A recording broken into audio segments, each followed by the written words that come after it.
किस तरीके से हुआ शांता का विवाह ऋषि श्रृंग के साथ, किस तरह से अंग देश के राजा और उसके मंत्रियों ने ऋषि श्रृंग को उनके आश्रम से अंग देश के अंदर लाए, क्या क्या उन्होंने तरकीबें लगाई, जिसके बारे में सुमंत्र बताते हैं राजा दशरथ को और चाहते हैं कि वो ऋषि श्रृंग को अपने देश के अंदर ले आए ताकि पुत्रष्टि यज्ञ हो सके। किस तरह से विवाह हुआ था ऋषि श्रृंग का, इस सब के बारे में पढ़ेंगे हम बालकांड के अंदर सर्ग 10 के अंदर। बिना किसी देरी करते हुए शुरू करते हैं वाल्मीकि रामायण बालकांड सर्ग 10। जय श्री राम। राजा की आज्ञा पाकर उस समय सुमंत्र ने इस प्रकार कहना आरंभ किया। राजन, रोमपाद के मंत्रियों ने ऋषि श्रृंग को वहां जिस प्रकार और जिस उपाय से बुलाया था वह सब मैं बता रहा हूं। आप मंत्रियों सहित मेरी बात सुनिए। उस समय अमात्यों सहित पुरोहितों ने राजा रोमपाद से कहा, महाराज, हम लोगों ने एक उपाय सोचा है जिसे काम में लाने से किसी भी विघ्न बाधा के आने की संभावना नहीं है। ऋषि श्रृंग मुनि सदा वन में रहकर तपस्या और स्वाध्याय में लगे रहते हैं। वे स्त्रियों को पहचानते तक नहीं है। विषयों के सुख से सभी सर्वथा अनभिज्ञ हैं। हम मनुष्य के चित्त को मत डालने वाले मनोवांछित विषयों का प्रलोभन देकर उन्हें अपने नगर में लाएंगे। अतः इसके लिए शीघ्र प्रयत्न किया जाए। यदि सुंदर आभूषणों से विभूषित मनोहर रूप वाली वैश्याएं वहां जाएं तो वे भांति भांति के उपायों से उन्हें लुभाकर इस नगर में ले आएंगी। अतः इन्हें सतर्कपूर्वक भेजना चाहिए। यह सुनकर राजा ने पुरोहितों को उत्तर दिया, बहुत अच्छा, आप लोग ऐसा ही करें। आज्ञा पाकर पुरोहितों और मंत्रियों ने उस समय वैसी ही व्यवस्था की। अब नगर की मुख्य मुख्य वैश्याएं राजा का आदेश सुनकर उस महान वन में गई और मुनि के आश्रम से थोड़ी ही दूर पर ठहरकर उनके दर्शन का उद्योग करने लगी। मुनि कुमार ऋषि श्रृंग बड़े ही धीर स्वभाव के थे, सदा आश्रम में ही रहा करते थे। उन्हें सर्वदा अपने पिता के पास रहने में ही अधिक सुख मिलता था, अतः वे कभी आश्रम के बाहर नहीं निकलते थे। उन तपस्वी ऋषि कुमार ने जन्म से लेकर उस समय तक पहले कभी ना कोई स्त्री देखी थी और ना कभी पिता के सिवा दूसरे किसी पुरुष की ही दर्शन किया था। नगर या राष्ट्र के गांव में उत्पन्न हुए दूसरे प्राणियों को भी वे नहीं देख पाए थे। तदंतर एक दिन विभंडक कुमार ऋषि श्रृंग अकस्मात घूमते फिरते उस स्थान में चले आए जहां वे वैश्या ठहरी हुई थी। वहां उन्होंने सुंदर विनीताओं को देखा। उन प्रमोदों को वेश बड़ा ही सुंदर और अद्भुत था। वे मीठा स्वयं में गा रही थी। ऋषि कुमार को आया देख सभी उनके पास चली गई और इस प्रकार पूछने लगी, ब्राह्मण, आप कौन हैं, क्या करते हैं तथा इस निर्जन वन में आश्रम से इतनी दूर आकर अकेले क्यों विचर रहे हैं?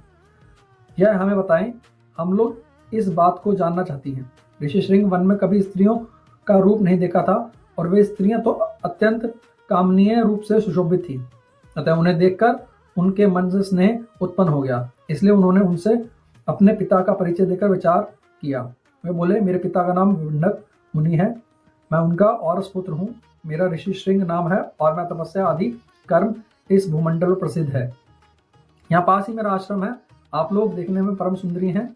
आप मेरे आश्रम पर चले, वहां मैं आप सबको लोगों को विधि पूर्वक पूजा करूंगा। ऋषि कुमार की यह बात सुनकर सब उनसे सहमत हो गई। फिर वह सब सुंदर स्त्रियां उनके आश्रम देखने के लिए वहां गई। वहां जाने पर ऋषि कुमार, यह अग्र है, यह पाग है तथा भोजन के लिए फल मूल प्रस्तुत हैं, ऐसे कहते हुए उन सबको विधिवत पूजन किया। ऋषि की पूजा स्वीकार करने वह सभी वहां से चली जाने को उत्सुक हुई। उन्हें विभंडक मुनि भय लगा रहा था, इसलिए उन्होंने शीघ्र ही वहां से चला जाना का विचार किया। वे बोली, ब्राह्मण, हमारे पास भी ये उत्तम उत्तम फल हैं, वे प्रवर, इन्हें ग्रहण कीजिए, आपका कल्याण हो। इन फलों को शीघ्र ही खा लीजिए, विलंब ना कीजिए। ऐसा कहकर वह उन सब ने हर्ष में भरकर ऋषि का आलिंगन किया और उन्हें खाने योग्य भांति भांति उत्तम पदार्थ तथा बहुत सी मिठाइयां दी। उनका रस स्वादन करके उन तेजस्वी ऋषि ने समझा कि यह भी फल है, क्योंकि उस दिन के पहले उन्होंने कभी वैसा पदार्थ नहीं खाया था। भला सदा वन में रहने वाले के लिए वैसी वस्तुओं का स्वाद लेने का अवसर कहाँ मिलता है।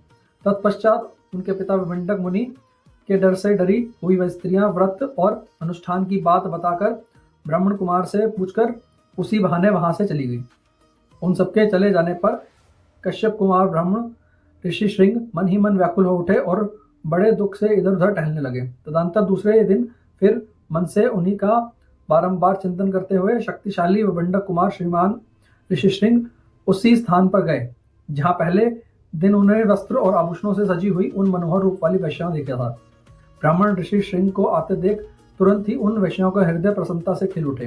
वे सब की सब उनके पास जाकर उनसे इस प्रकार कहने लगी, सौम्य आओ, आज हमारे आश्रम पर चलो।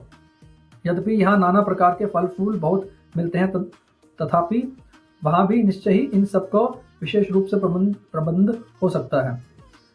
उन सबके मनोहर वचन सुनकर ऋषि श्रृंग उनके साथ जाने को तैयार हो गए और वो स्त्रियां उन्हें अंग देश ले गई।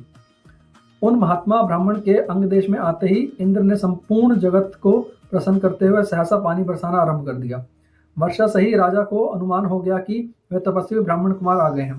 फिर बड़ी विनय के साथ राजा ने उनकी अगवानी की और पृथ्वी पर मस्तक टेकर उन्हें साष्टांग प्रणाम किया।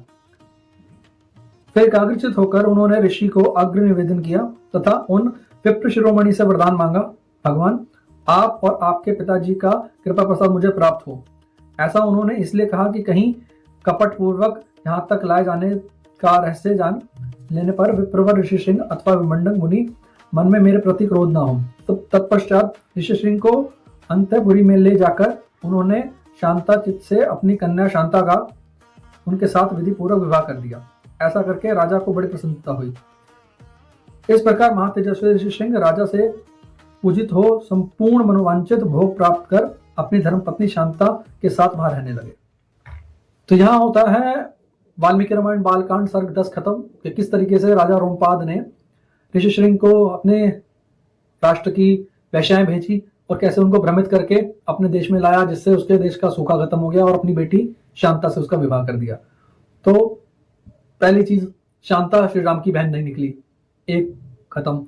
दूसरी चीज, राजा को अपने देश का कोई भी काम करना हो उसको साम दाम दंड भेद सब कुछ करना पड़ता है, जिसकी वजह से उसने जो भी किया वो अपने राज्य की भलाई के लिए किया, वो गलत नहीं था। तीसरी चीज, ऋषि श्रृंग के बारे में जब कही गई, जिसने कभी जिंदगी में कुछ देखा ही नहीं बचपन से लेके बड़े होने तक, तो उसके लिए सब कुछ नया था। और जो ये उम्र होती है, अब कोई लोग ये कहें कि वो ऋषि थे, ये वो, तो भाई ऋषि थे नॉर्मल पर इंसान भी थे। जो वाल्मीकि रामायण है वो इंसान की नेचुरल प्रवृत्ति जो है, नेचर है जो उसका, वो बताती है। तो इसके अंदर वो बताया कि उसने कभी देखा नहीं था, जब पहली बार देखा तो वो अट्रैक्टेड हुए, अट्रैक्ट होकर फिर वो वहां चले गए, उनके वहां जाके उनका विवाह हो गया किसी और के साथ, और वो वहां से खुश हैं क्योंकि उन्होंने पहले कभी वो चीज देखी नहीं। तो ये सब कुछ जो है ये नेचर ही है इंसान का। यहाँ पे ये खत्म होता है बालकांड का सर्ग 10वां। अगले सर्ग के अंदर हम आपसे फिर मिलेंगे, तब तक के लिए जय श्री राम।